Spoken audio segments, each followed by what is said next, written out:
Good afternoon, and welcome to our panel discussion for Life Interrupted, a documentary film featuring empowering stories of breast cancer survivors and told from a survivor's perspective.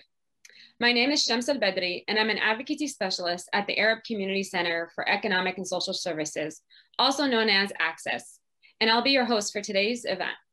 Before we get started, I'd like to cover a few housekeeping items. As you entered the Zoom platform, you were muted and you will continue to be muted throughout this event. To engage with our interactive panel, please use the Q&A feature located at the bottom of your toolbar. Throughout today's discussion, we will monitor questions and comments from Zoom's Q&A feature for our panelists to respond to. Our panelists will respond to as many questions as they can during our time together.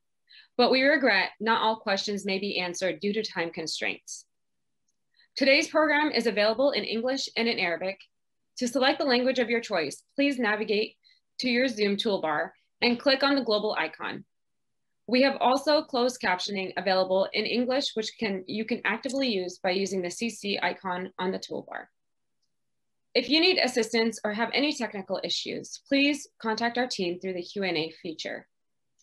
At the end of today's program, you will be directed to an online survey. We hope you will share your thoughts about the program with us to help us improve in the future. We will be recording a panel discussion and posting the recording on NNLM's YouTube channel. We will share a link to the recording to all participants that are registered for this event within the week. ACCESS is proud to be partnering with the Network of National Libraries of Medicine and filmmaker and breast cancer survivor, Paula Mozen, and the All of Us Research Program to offer a virtual film screening and today's panel discussion to increase awareness and understanding of the impact that breast cancer has on the Arab American community, and will continue to be a community that is underrepresented in biomedical research. To connect precision medicine and medical research with finding cures and treatments for breast cancer, and to increase awareness of health information resources provided by the National Library of Medicine and to the National Institute of Health and the All of Us Research Program. To tell you a little more about the All of Us Research Program, I would like to introduce Angie Gonzalez, who will spend a few minutes sharing the All of Us Research Program, a little more about it, and how it can help the MENA community. Welcome, Angie. Thank you, Shems, and hi, everyone. My name is Angie Gonzalez, and I'm with the National Institutes of Health All of Us Research Program. I'd like to thank the network of the National Library of Medicine and the Arab Community Center for Economic and Social Services for having us in this exciting discussion about the life-interrupted film, breast cancer, and the impact it has on all of us. During my presentation, I'll discuss a little bit about what DNA is and what researchers can learn from it, as well as what the All of Us Research Program is and how improving the future of health can start with you. The goal of All of Us is to really provide researchers with information that might help them understand more about why people get sick or stay healthy, and to advance precision medicine research. More on that in a moment. The program aims to engage a community of participants that reflects the diversity of America, including many people who haven't taken part in medical research before. To date, over 370,000 people have joined, and our goal is to get to 1 million or more. So what is precision medicine anyway? Precision medicine research considers the things that make everyone unique. It's also a fancy way of saying healthcare tailored to you as an individual. It focuses on the differences in our environment, like where you live, our lifestyle, like what you eat, and biology, your genes and family health history. And by studying these differences, researchers may find patterns, and this may improve health for everyone. DNA is the material that makes up genes. Genes can carry information that determine our traits, like hair color, eye color, and risk of developing some diseases. Half your DNA comes from the biological mother, and the other half comes from your biological father. Your DNA is more than 99% the same as everyone else's. The tiny amount that's different is what makes each of us unique. You may have heard about a breast cancer gene or a baldness gene. These terms are not quite accurate.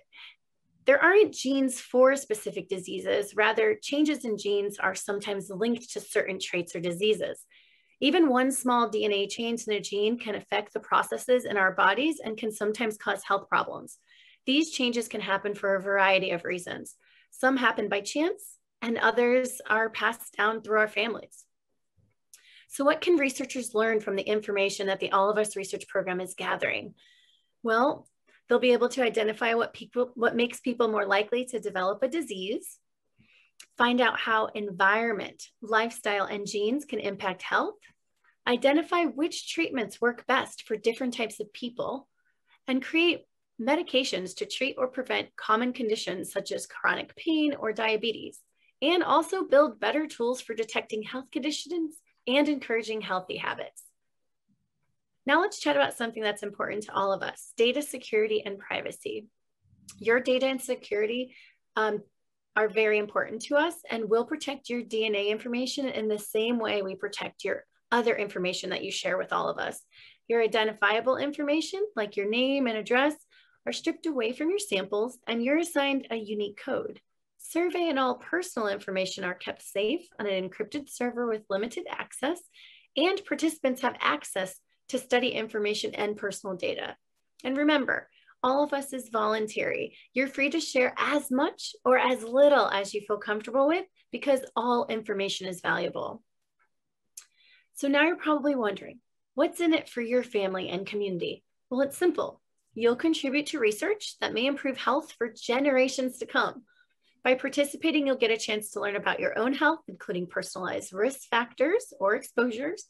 You'll get the ability and choice to access your own data, including increasingly rich health records and ancestry trait information.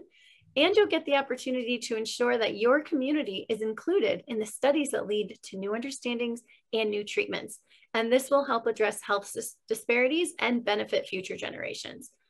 By joining the program, you can leave a legacy for your children, your grandchildren, and future generations by supporting potential breakthroughs in areas such as cancer, diabetes, heart disease, dementia, depression, and chronic pain. Before I finalize my presentation, I want to invite everyone to get out their phones and open up your camera or QR code reader. The blue QR code will take you right to our website at joinallofus.org/connect, where you can learn more, subscribe to updates about the program, or enroll if you're ready to join today. We'll also type the website in the chat so you can easily copy and paste it into your browser. And if you currently seek care at any of our healthcare providers that belongs to our network, you can scan the black QR code and go directly to joinallofus.org. I'll also type the link in the chat where you can find the healthcare provider locations within our network. I'd like to thank you all for your time, and I hope you enjoyed learning about the All of Us research program. It is one of the largest active data collection efforts out there, and it needs you to help find answers to some of our biggest questions. So don't miss out on your chance to help change the future of health for all of us. Thank you, everyone, and back over to you, Shems. Thank you so much, Angie. Now, we hope that you watched this powerful film and are ready to join an engaging discussion with our panel. It is an honor to be part of this amazing opportunity for so many women like myself and the women we support at Access. We are daughters, we are mothers, sisters, wives, and friends. And so many of us don't know about the importance of being involved in biomedical research. And our job, my job, is to provide more information to learn and advocate for themselves, like the courageous woman in Life Interrupted. I was in awe of their drive to combat cancer head-on with all their might. In this film, we are introduced to 3 strong women from diverse backgrounds who advocated for themselves and partnered with their healthcare team during their biggest challenge, their health challenge of their lives. Life Interrupted tells the story of how personal and varied breast cancer journeys are, and this is true for every health condition. This is why precision medicine is key to the future of our healthcare, and why the All of Us research program is committed to building a database of diverse and individual health information that hopefully can impact the future decisions of many healthcare plans. During today's discussion, we will welcome the audience to ask questions, share experiences, and learn more about how research programs can support them. and support breakthroughs for breast cancer by advancing precision medicine. We hope you will walk away with a better understanding of how the program can spark positive change in research and why it's important for communities, especially underrepresented communities, in biomedical research to have an opportunity to contribute and to benefit from these health studies. Now, let's meet our amazing panelists. Our first panelist is our very own Madiha Tariq, the Deputy Director at Access. Madiha oversees health promotion and disease prevention programs, including substance abuse and infectious disease prevention, maternal and infant health, and refugee health and the wellness program. She has published research on health insurance disparities among low-income people of color and mental health burden of Arab refugees, immigrants, and United States-born Arab Americans in Southeast Michigan. Welcome, Madiha. Would you like to tell us a little more about your background and your work at Access? Sure. So Access is the largest Arab American nonprofit in the country. And, it was started by a group of volunteers to really work in the community and make sure that our new arrival community members were able to, utilize the services that were available to them, through social welfare and benefits. And, I've been with Access for a decade now. The reason why I wake up happy and come to work every day is because the work we do is truly fulfilling. My background is in public health, and most of us that work in public health, our goal is to bring health equity. And Access truly, embodies that because we center the most vulnerable in our decision-making. We make sure that the needs of the community are met by whatever means possible.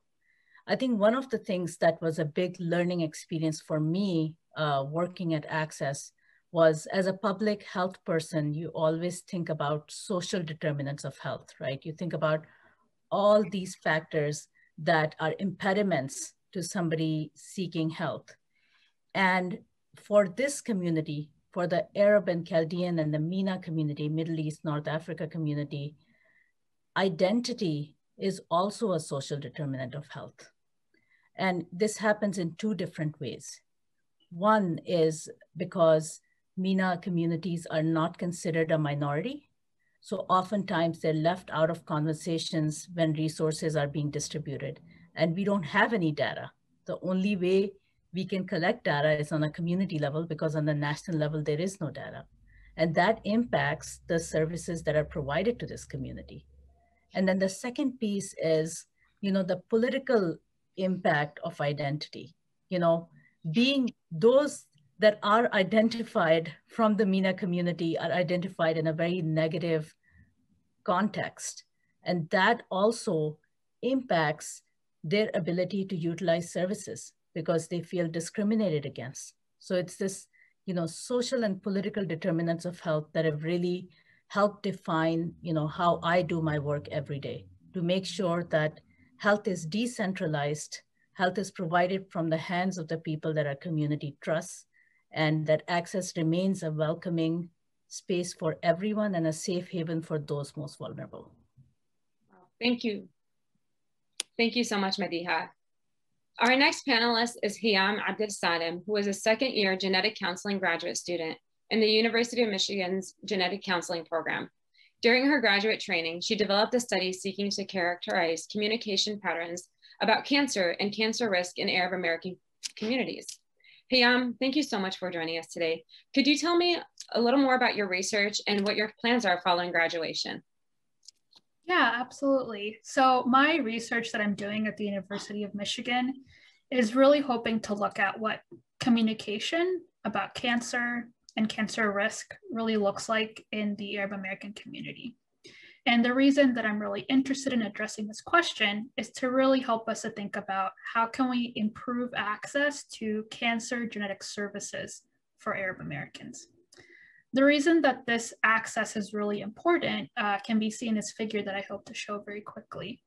So this process of getting something like cancer genetic testing in the cancer genetics clinic starts with information about your personal history of cancer and your family history of cancer, along with other pieces of information as well. And depending on this information, this can lead you to getting a referral to seeing someone in cancer genetics, or maybe your doctor may go ahead and order genetic testing for you depending on this information.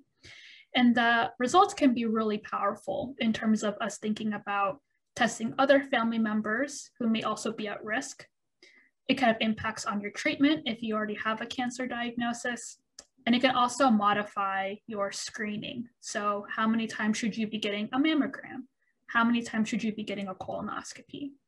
However, if there's anything impacting your ability to have this information, then this can really deny you the ability to do all these things like testing other family members, treatment options, and cancer screening. And I also don't want to ignore some of the factors that Madiha mentioned in terms of not just thinking about communication, but also other social factors and systemic issues that might impact your ability to get access to these services as well. And so to answer these questions, I did focus groups, and many of these individuals were young adults in the community who really wanted to have these conversations around talking about cancer and cancer risk in their family and in their community in general. And I just wanted to share some quotes that these young individuals provided in these focus groups. So when talking about their attitudes around cancer, cancer risk, and genetic testing, many had a strong understanding about environment and genetics playing a role in cancer, but many agreed that there was some kind of shame or stigma around cancer in their community, and that cancer was a taboo topic. So sometimes the word cancer is not used and might say something like al-marad, a more vague term versus cancer.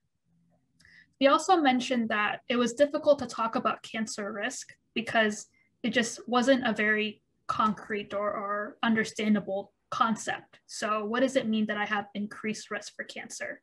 I either have cancer or I don't have cancer. And so that led to many people feeling like genetic testing was just very unnecessary for them and just brings about additional worry and stress that they don't need. In terms of thinking about communication patterns in their family and in their community about cancer and cancer risk, many expressed that communication was limited and felt like things like generation played a role. So younger individuals want to have these conversations, but maybe older individuals have other reasons for not wanting to share about this. And many of them felt like their parents wanted to protect them from this information. They didn't want to bring about any additional worry to their children, and so weren't talking about cancer or cancer risk. In terms of any cultural or social factors, many felt like mistrust of the healthcare system. So if they've had prior negative experiences with any providers in the US, really impacted their willingness to talk about cancer or cancer treatment or trusting genetic testing results. We also asked about family values. So specifically, if they felt like marriageability, the ability for their child to find a partner or for them to find a partner was important. Interestingly, these individuals, these younger individuals felt like it wasn't as important for them, but felt like maybe their parents would be more concerned about if a potential partner's family member had a cancer diagnosis. This would be something important to think about.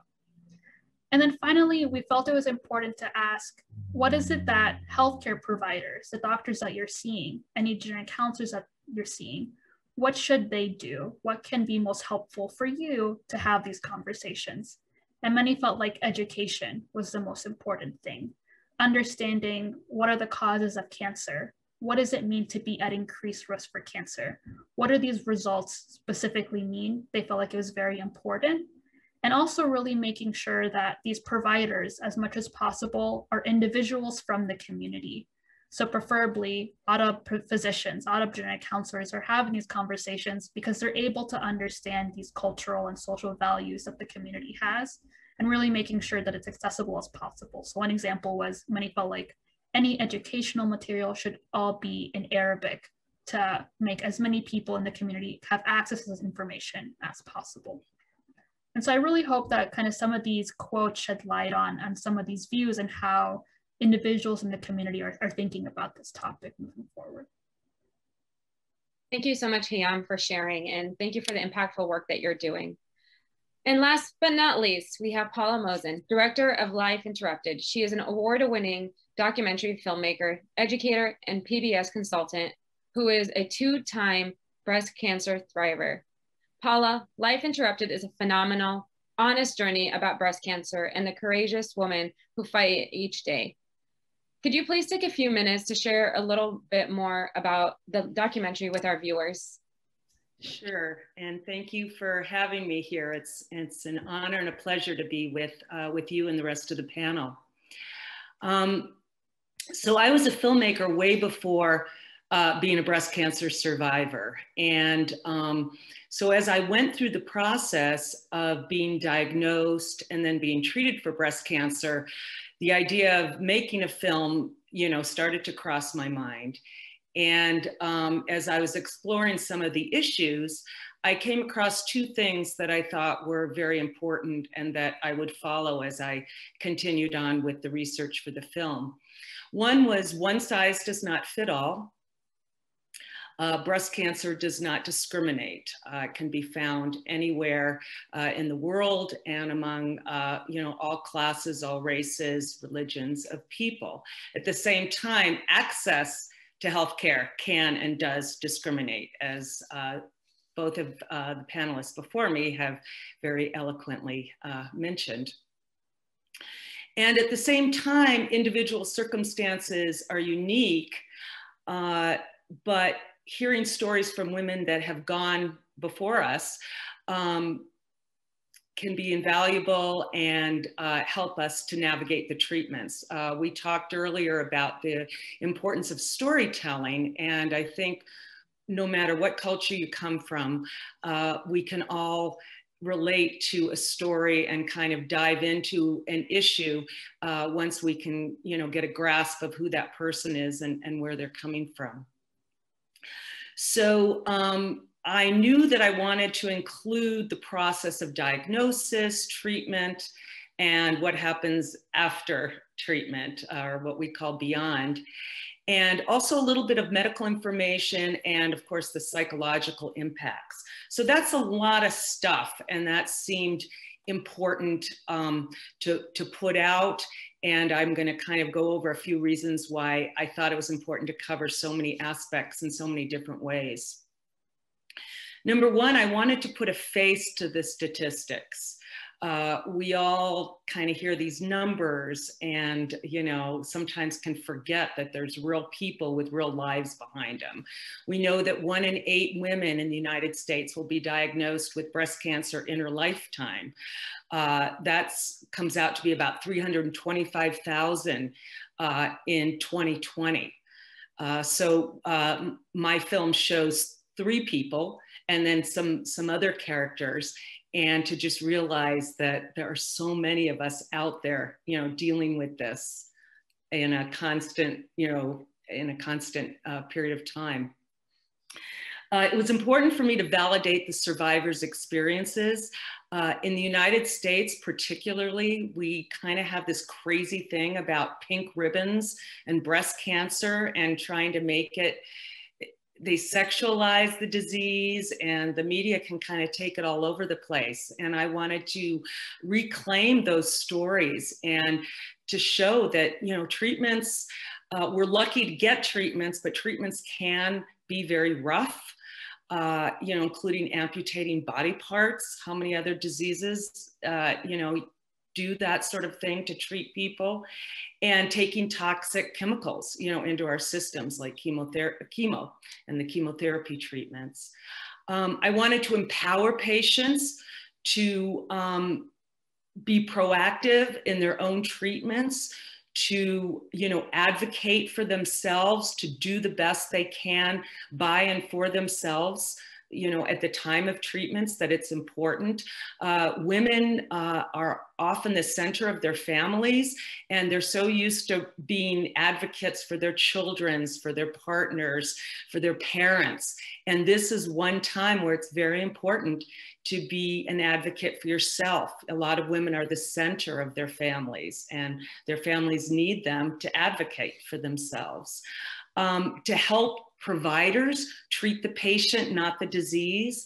I've spoken to so many providers, and people have seen the film, and they're used to seeing so many people, and it becomes again this numbers game, and to realize that person sitting in front of you is a whole person, with a background, with a family, with a life.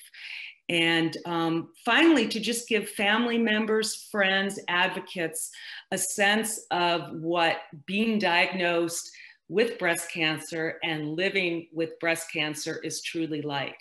And so those were kind of the underlying factors that kept me going and motivated me to do the film and to finish the film.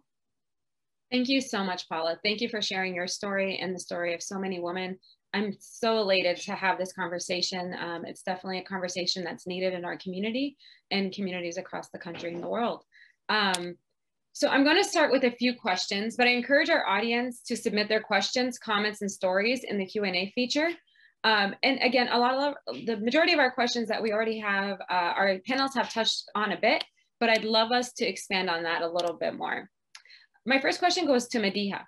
A vital theme during the film was access to healthcare. Can you provide us with a little more information about around access to healthcare for Arab Americans, and what are some trends that you see that are consistent within the community? So the Arab American community has had a long journey with access to care. I think a lot of people in this country have had that journey. About over now 7 years, it's been 8 years this year that we opened up our first open enrollment, right? With the Affordable Care Act, pre-existing conditions were removed and more people were able to enroll into affordable health coverage. As we know, from day one, before that even happened, there was so much political pushback to providing healthcare. And we know in this country as a whole, we struggle every single day for healthcare to be considered a right, not just a luxury. So that's one piece of it. But specifically with the Arab American community, it was a journey, because when we first began our open enrollment and enrolling people into health coverage, there was a lot of issues of trust. People are coming from spaces where they did not trust giving their information to the government. So we as an agency had to work hard to build that trust. And, in the course of 4 years, we enrolled 40,000 plus people in our community. We were recognized nationally for how many people, started, actually applying for, health coverage through the marketplace. And then with Medicaid opening and us being, really there to advocate and bringing the stories of people in the community who have benefited from Medicaid to light was an extremely important journey for us. But that didn't last long. As you all know, in 2016, things started changing in this country again, and the pushback against access to health was immense.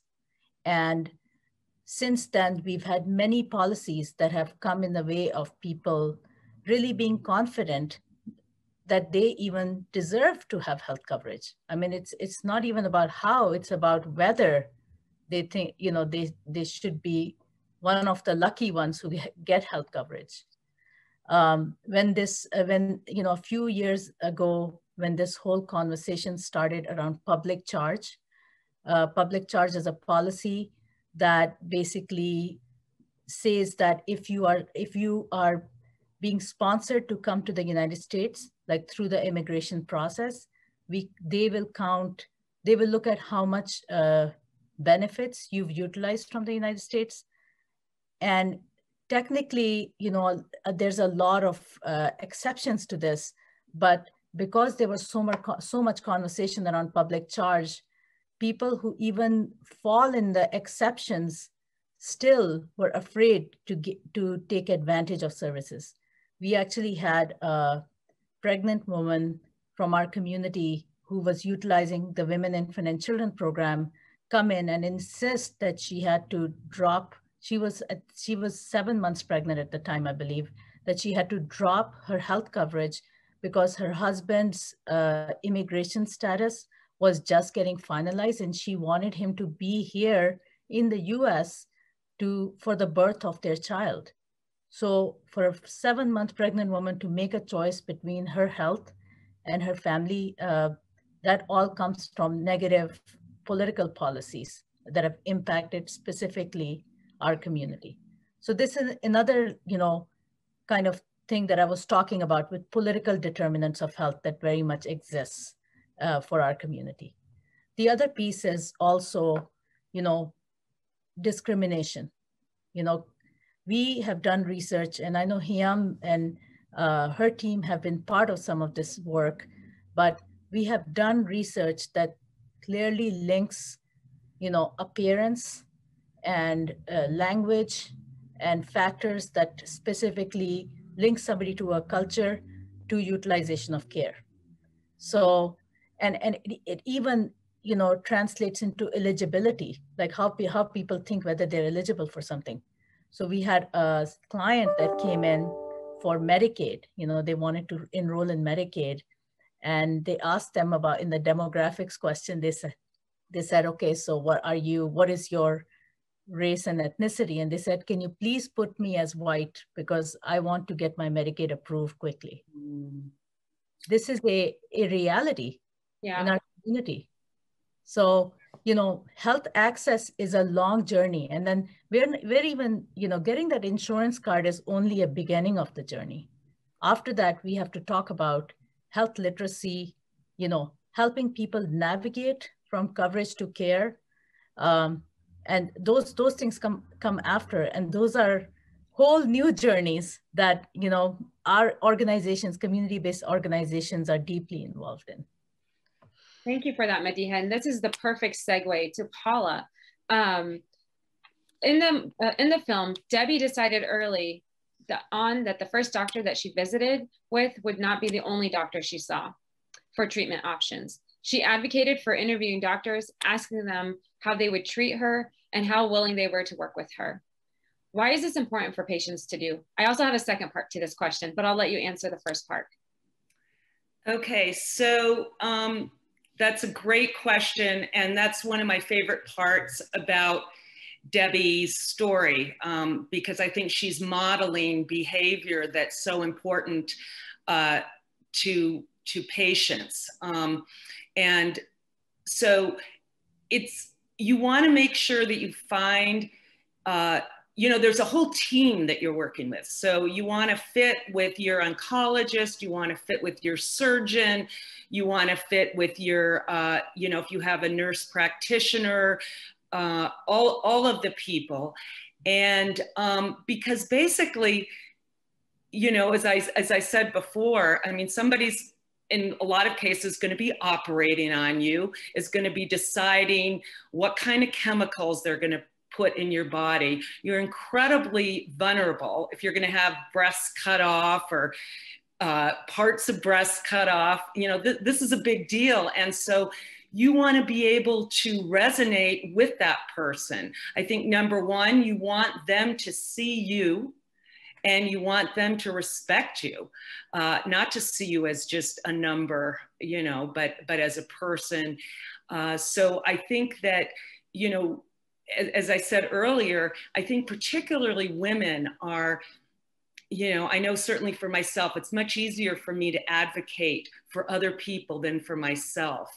And I think it's just and that's why it's good to have a person, an advocate for you, but it's so important for you to really go to the nth degree to feel as comfortable as you can with what's going on. And I always tell people, you've got to keep asking questions until you understand the answers. This is not easy stuff. And then throw in, if there's a language barrier or, or you're concerned that, your immigration status is not, it's not up to snuff or that people are going to be judging you by that. I mean, I totally acknowledge with all of this, the white privilege that I am able to have.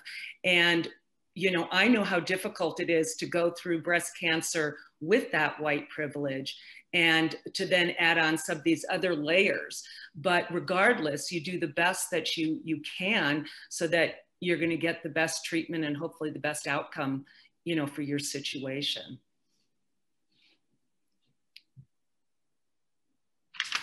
Thank you for that, Paula. And I know it's true. A lot of times with many women, we're really good at advocating for others, but when it comes to ourselves, we like to take a back seat. In this decision, I was inspired by Debbie because of the way that she approached it. She didn't have the answers at times, maybe not even the questions, but she pushed, right? And that's something in an advocate that I love to see. This is something that I feel like may relate a lot to our communities because of the misinformation around breast cancer.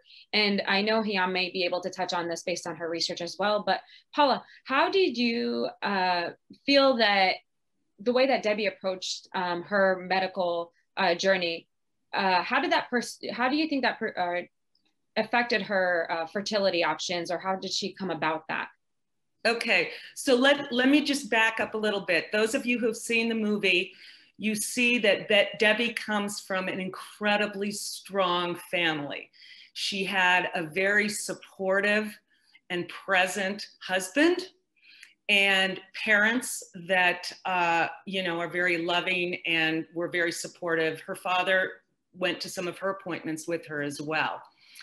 And so I think that the fact that her husband, you know, was so present with her. And we had this discussion about how, as a survivor, you know, the first time you're told you've got cancer, you kind of go into, a lot of us go into the zone, and it's just like, you know, and you think you're going to die, and you just, I mean, it feels like a bomb's been dropped on you.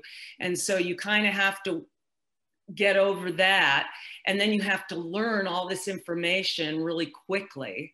And so what I think was really smart about Debbie, and also just how she works with her husband, is that he was there with her and was able to, he would attend the appointments and he would help take notes.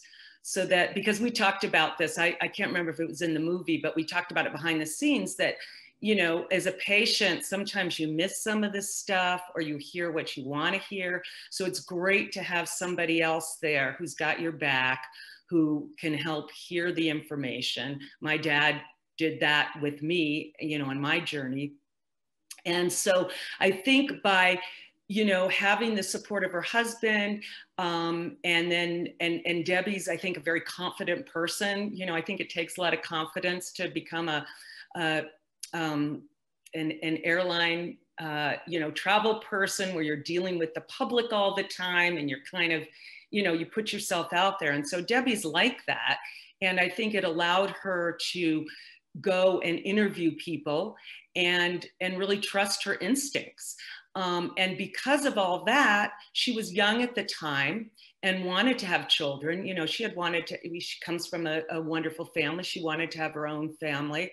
And so I think that having that positive experience of kind of finding the right team then allowed her to, again, you know, reach out, go beyond her comfort zone, find out about, you know, cryogenics, find out about, you know, the information that she needed so that she could go ahead, and she had her eggs taken out and go through that process. In the end, she didn't, you know, they had the baby the old-fashioned way, but, you know, she set herself up so she could have what she wanted.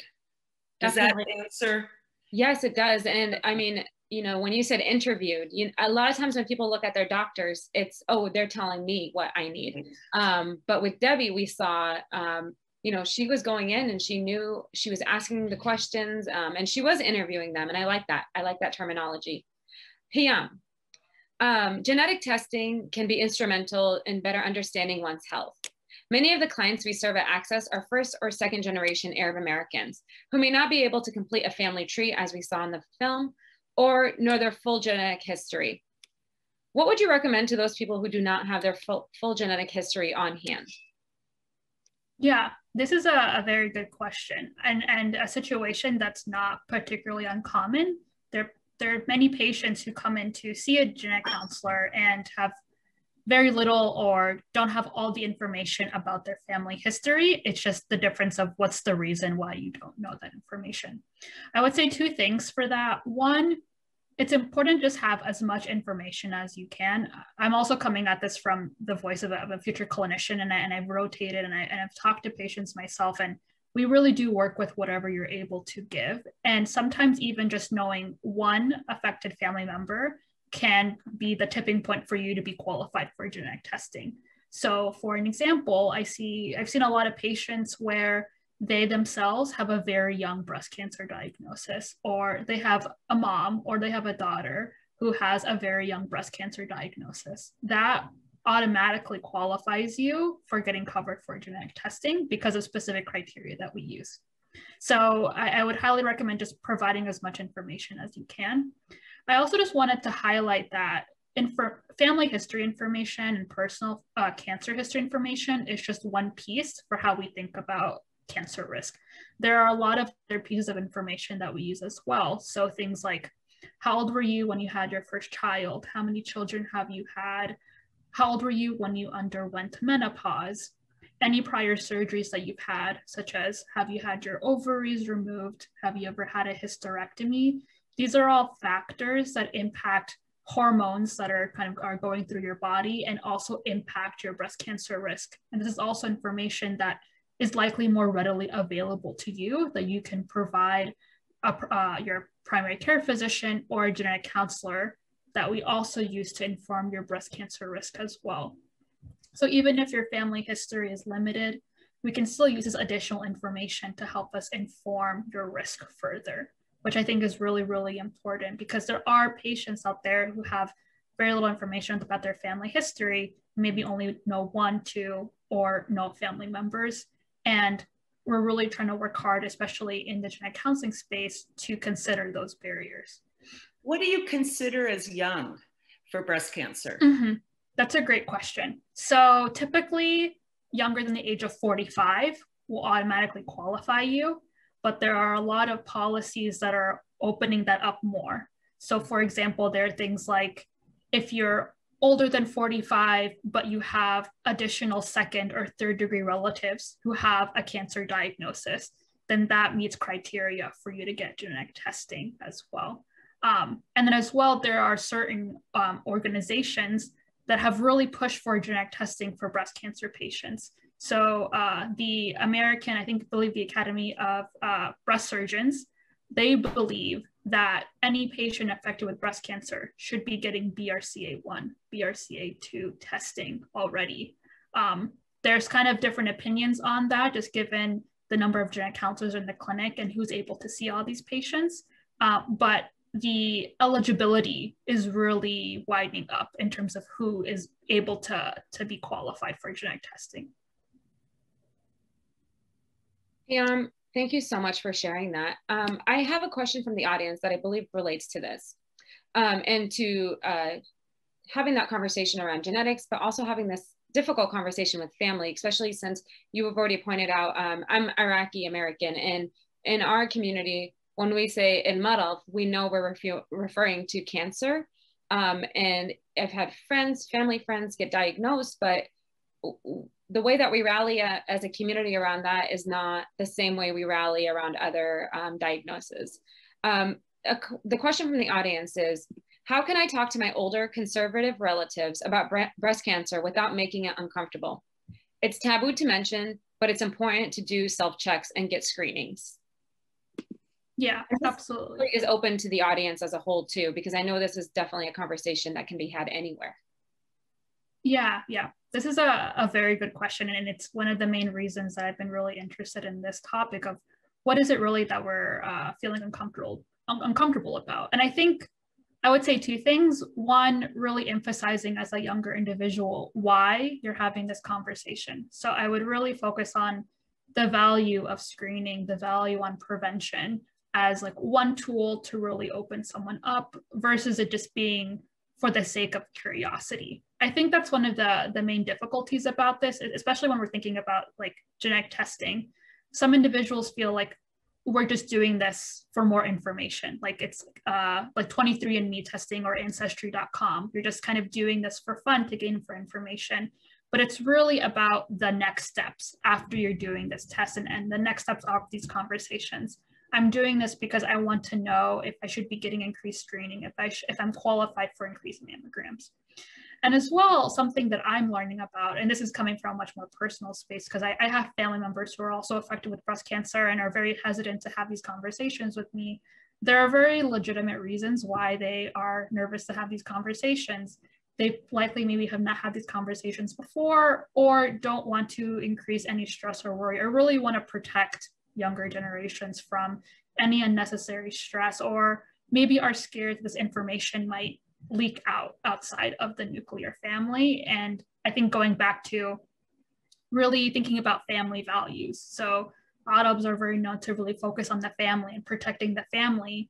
And it can be hard to think about any topic or conversation that might jeopardize that if other individuals find out this information. So I think for me, it's understanding why are these conversations are important, but also understanding why do these barriers exist, and why are these individuals maybe having a hard time, and kind of meeting people where they are at the same time. I would also say that, tell them to call Access. Honestly, we have, the reason why our program is so unique is because it's powered by survivors, Arab American women that, had the same journeys as some of the people that, you featured in your documentary, Paula.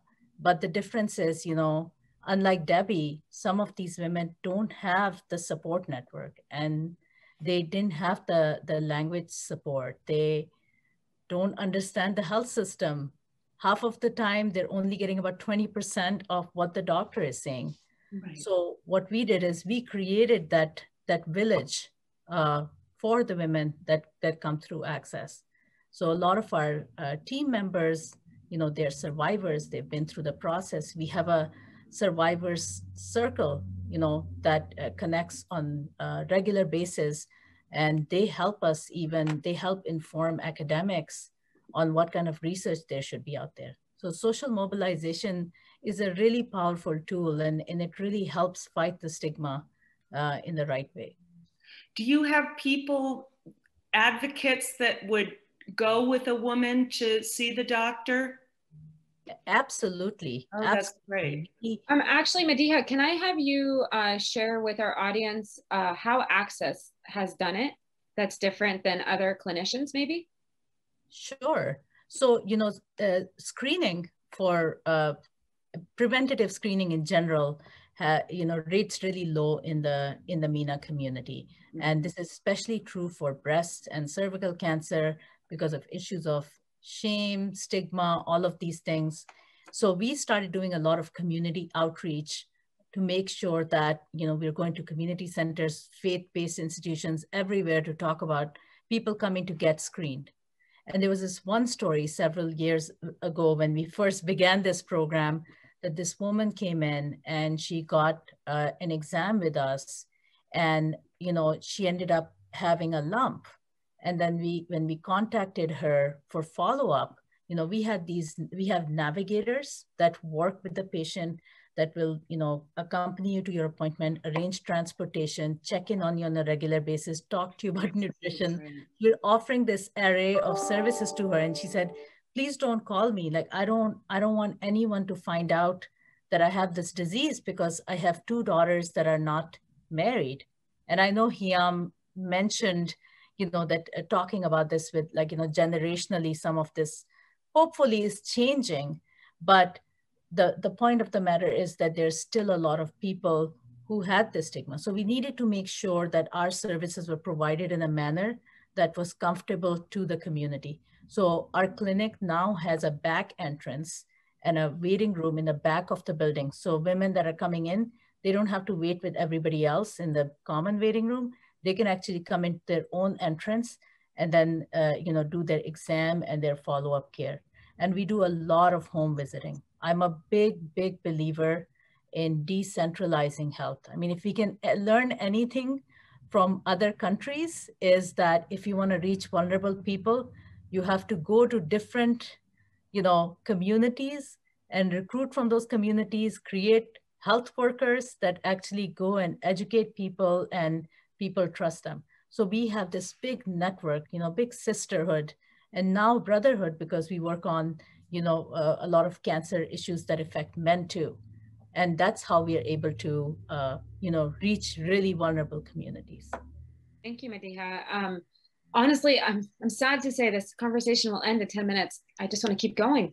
But I do have a question from the audience that I think Madiha, you've touched on, Paula, you've touched on, is what support systems are there if someone doesn't have family members like the ones in the documentary? We saw a lot of our folks in the documentary had a male figure from their life, a strong male figure that was there to support them. I saw that woman in the documentary who went to support groups, but they didn't feel like it was really for them due to age differences. Would you recommend, are there social media groups? What else is there for people outside of those circles?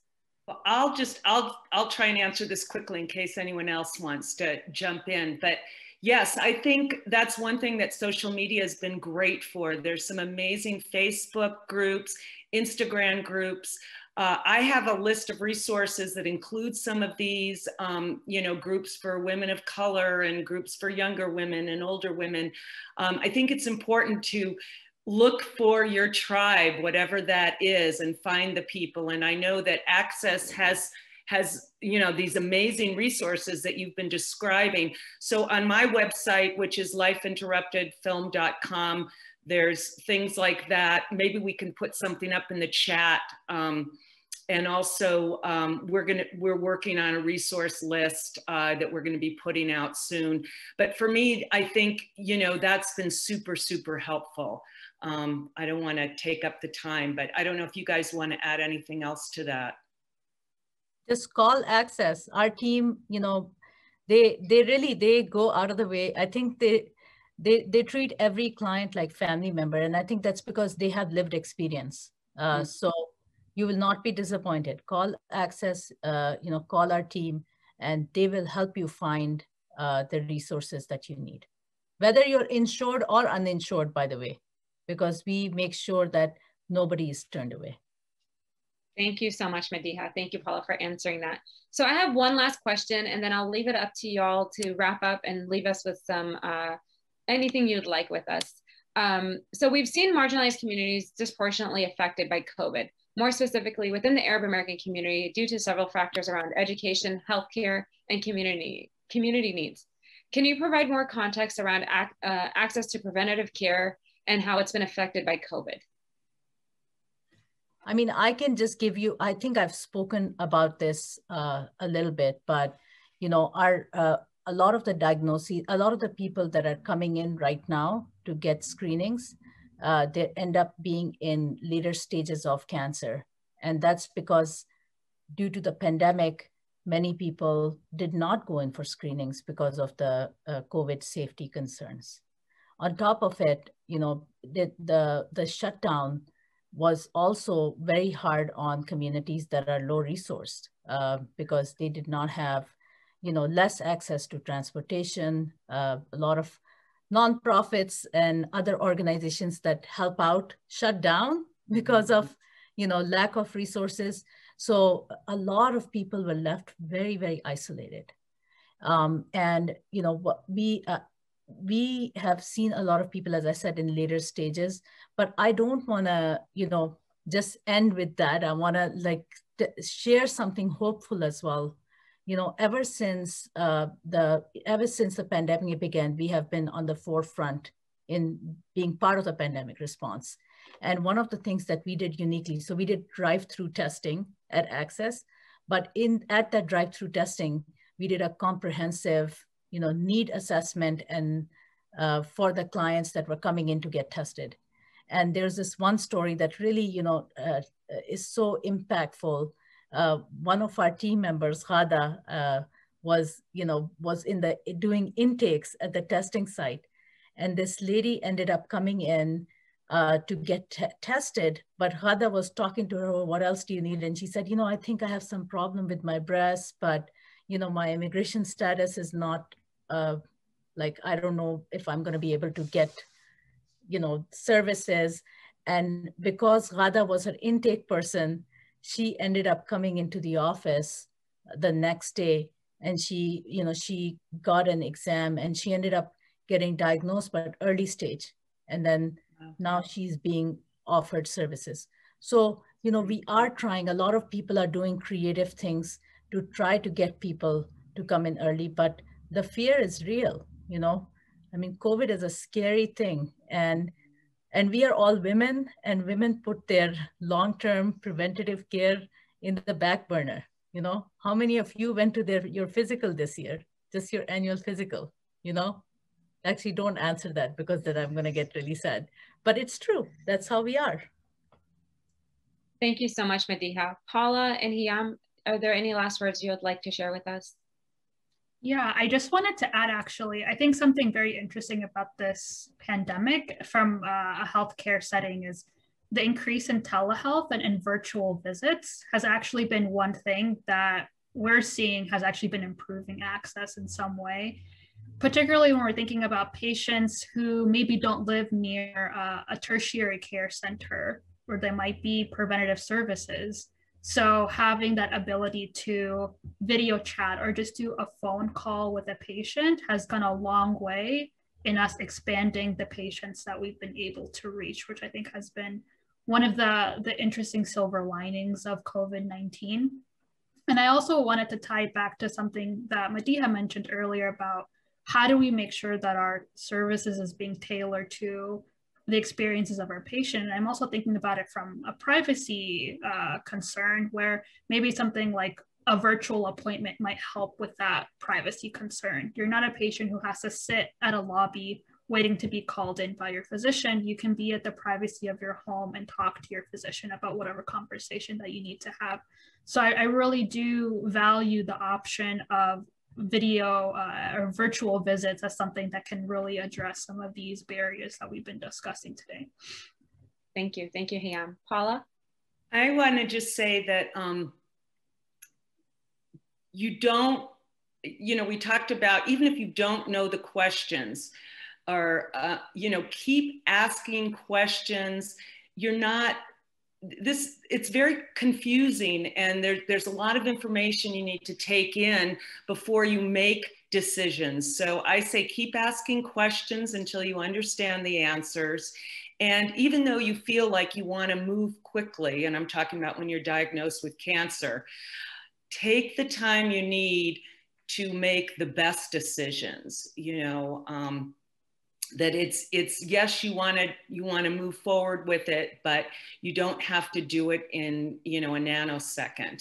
And that the support thing is so important.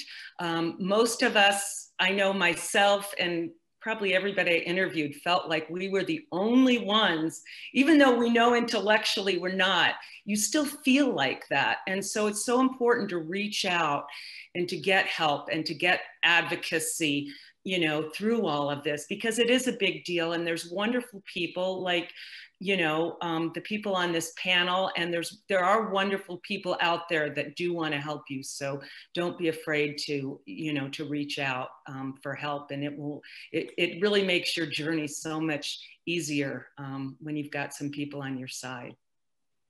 Thank you, ladies, so much for taking the time to talk to us and talk to our audience.